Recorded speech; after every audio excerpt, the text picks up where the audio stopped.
Eto na, paunti-unti nang ngawang pinapakilala ng Golden State Warriors ang kanilang mga bagong addition. Itong si Seth Curry, kanilang pinost na sa social media nila yung patungkol sa kanyang mga highlights. Syempre, shooting, another option sa opensa, yan po ang kanyang maibibigay sa Golden State Warriors. Mga idol, sa mga hindi nakapanood sa ating nagdaang video, itong kontrata ni Seth Curry ay permanente naman sa Golden State Warriors. Pero kakailanganin muna siyang papirmahin ng non-guaranteed para makasama siya sa training camp ng Golden State. Kakailanganin muna siyang i-waive bago magsimula ang NBA season dahil sa cap. Pero siya ay babalik naman sa November. Si Al Horford, mga idol, eto na nga sa ating mga nagdaang video, matagal na talaga na syempre siya ay pipirma naman talaga. At eto na nga, nagpakita na siya, mga idol. At suot-suot niya na itong practice t-shirt ng Golden State Warriors. Nagpa-practice na siya, nagsushooting na siya. Samantalang itong si DeAnthony Melton naman, excited na siya sa bagong kabanata niya sa Golden State Warriors sa pangalawang pagkakataon. Itong si Melton, mga idol, sinabi niya na hindi naman daw niya pinipersonal yung pagtitrade ng Golden State Warriors sa kanya sa ibang kupunan.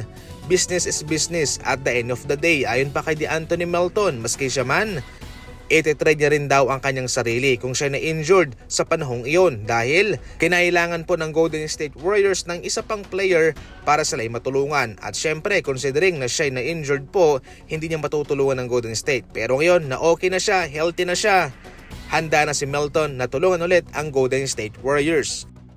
Samantala, sa kabila ng pagdedemand ni Quentin Grimes ng sahod up to $25 million per year, sa ngayon ay pinirmahan niya na ang nasa $8.7 million sa loob ng isang taon na qualifying offer. Ibig sabihin nito ay babalik siya sa Sixers. Kahit na hindi man nakuha ni Quentin Grimes ang kanyang hinihinging $25 million, sa season na ito ay mabibigyan siya ulit ng isa pang pagkakataon para patunayan ang kanyang sarili sa Sixers at ang kanyang kalagahan kung bakit siya ay humihingi ng up to $25 million. Maski ako man, nakakaintindi ako kasi itong sa Sixers kasi kanilang tinitimbang kanilang binabalanse rito, mga idol, na sa pagdating ni Quentin Grimes na nagkaroon po siya ng breakout season at nag-average ng 24 points ay dahil wala rin po ang mga star player nila. Hindi naman binabarat ng Sixers itong si Grimes dahil kung sakaling magiging consistent lang siya sa kanyang performance sa ngayon, aba malay natin, mabibigyan pa siya ng lagpas $25 million.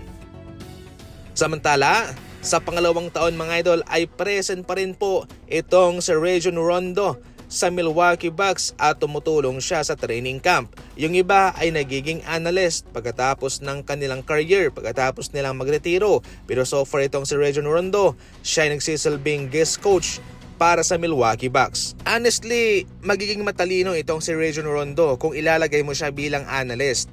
Pero mas magiging produktibo siya kung magiging parte siya ng coaching staff dahil dun siya magaling bilang isang point guard.